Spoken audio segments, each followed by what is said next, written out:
നീണ്ട നാളത്തെ കാത്തിരിപ്പിനൊടുവിൽ ബംഗാളിലെ ഫുട്ബോൾ ആരാധകർ കാത്തിരുന്ന ദിനമായിരുന്നു ഡിസംബർ 13.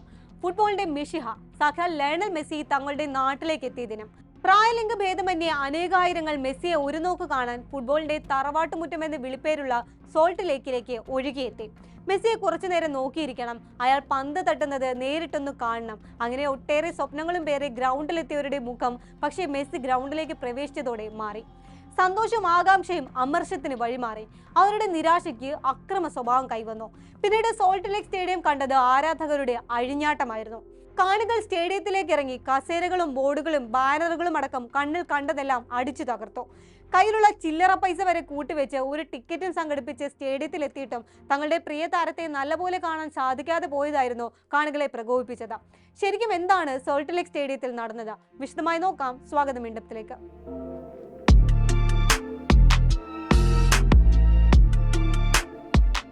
ബംഗാളിന്റെ ഫുട്ബോൾ പ്രേമം വിശ്വപ്രസിദ്ധമാണ്. വെസ്റ്റ് ബംഗാളുകാരുടെ ഓരോ ശ്വാസോച്ഛ്വാസത്തിലും ഫുട്ബോളിന്റെ തുടിപ്പുണ്ടെന്നാണ് പറയാറ്.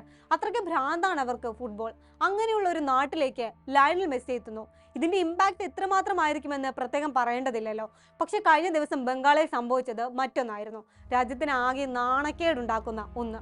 ഗോ ടൂർ എന്ന് പേരിട്ടിരുന്ന 3 ദിവസത്തെ സന്ദർശനത്തിനായിരുന്നു മെസ്സി ഇന്ത്യയിലെത്തിയത്. അതിൽ ആദ്യ ദിനം കൊൽക്കത്തയിൽ. മെസ്സിയെ കാണാൻ വേണ്ടി മാത്രം 10,000 മുടക്കി ആയിരങ്ങൾ ടിക്കറ്റ് എടുത്തു. പക്ഷെ ഗ്രൗണ്ടിലേക്ക് എത്തിയ മെസ്സിക്ക് പകരം കാണികൾക്ക് കാണാനായത് താരത്തെ പൊതിഞ്ഞു നിൽക്കുന്ന VIP-കളെയും അവർക്ക് ചുറ്റുമുള്ള സുരക്ഷാ ഉദ്യോഗസ്ഥരെയും മാത്രമായിരുന്നു. ആ ആൾക്കൂട്ടത്തിനിടയിൽ മെസ്സിയും ലൂയിസ് സുവാരസും ഡീപോളും ഒക്കെ ഗാലറിയിൽ ഇരുന്നവർക്ക് ഒരു തോന്നൽ മാത്രമായിട്ടായിരുന്നു അനുഭവപ്പെട്ടത്.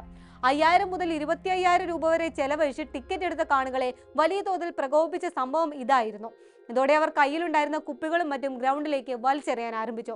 സംഭവം പന്തിയല്ലെന്ന് കണ്ട സുരക്ഷാ ഉദ്യോഗസ്ഥർ മെസ്സിയെയും സംഘത്തെയും പെട്ടെന്ന് തന്നെ പുറത്തേക്ക് കൊണ്ടുപോയി. സ്റ്റേഡിയത്തിലെത്തുന്ന മെസ്സി ആരാധകരുമായി സംവദിക്കുമെന്നായിരുന്നു നേരത്തെ സംഘാടകർ അറിയിച്ചിരുന്നത്.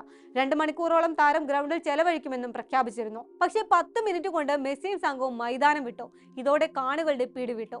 കല്ലടക്കാനാവാതെ അവർ ഗ്രൗണ്ടിലേക്ക് ചാടിയിറങ്ങി. കണ്ണിൽ കണ്ടതെല്ലാം അടിച്ചു പൊട്ടിച്ചു.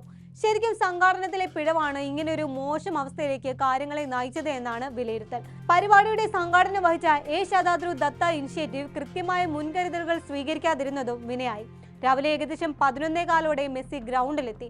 പക്ഷെ കാണികൾക്ക് താരത്തെ നല്ലപോലെ കാണാനുള്ള ഒരവസരവും ഉണ്ടായിരുന്നില്ല. ഇതുറപ്പുവരുത്താൻ സംഘാടകർക്ക് സാധിച്ചില്ല എന്നതായിരുന്നു പ്രധാന വീഴ്ച. സംഭവത്തിൽ മെസ്സിയോടും ആരാധകരോടും മാപ്പ് പറഞ്ഞിരിക്കുകയാണ് ബംഗാൾ മുഖ്യമന്ത്രി മമതാ ബാനർജി. സംഘാടകരുടെ കെടുകാര്യസ്ഥതയാണ് പ്രശ്നത്തിലേക്ക് നയിച്ചതെന്നാണ് മുഖ്യമന്ത്രിയുടെ പക്ഷം. സ്പോൺസർ ചെയ്ത ശത്രാദു ദത്തയെ അറസ്റ്റ് ചെയ്തിട്ടുമുണ്ട്. അതേസമയം സംഭവത്തെ രാഷ്ട്രീയമായി മുതലെടുക്കാനുള്ള തയ്യാറെടുപ്പിലാണ് BJP. തെരഞ്ഞെടുപ്പ് അടുത്തു നിൽക്കെ സർക്കാരിന്റെ വീഴ്ചയായി ഇതിനെ ഉയർത്തിക്കാട്ടാനുള്ള ശ്രമങ്ങളും അവർ ആരംഭിച്ചിട്ടുണ്ട്. എന്തു തന്നെയായാലും ടൂറിന്റെ ഭാഗമായി മെസ്സി കഴിഞ്ഞ ദിവസം ഹൈദരാബാദിലും ഇന്ന് മുംബൈയിലും എത്തിയിരുന്നു. അവിടങ്ങളിൽ വളരെ സമാധാനപരമായി പരിപാടികളും അരങ്ങേറി. തെലങ്കാനയിലെത്തിയ മെസ്സിക്കൊപ്പം മുഖ്യമന്ത്രി രേവന്ത് റെഡ്ഡി ഫുട്ബോൾ തട്ടുന്ന വീഡിയോയും പ്രതിപക്ഷ നേതാവ് രാഹുൽ ഗാന്ധിക്കൊപ്പം സമയം ചെലവഴിക്കുന്ന ചിത്രങ്ങളുമെല്ലാം നിലവിൽ വൈറലുമാണ്.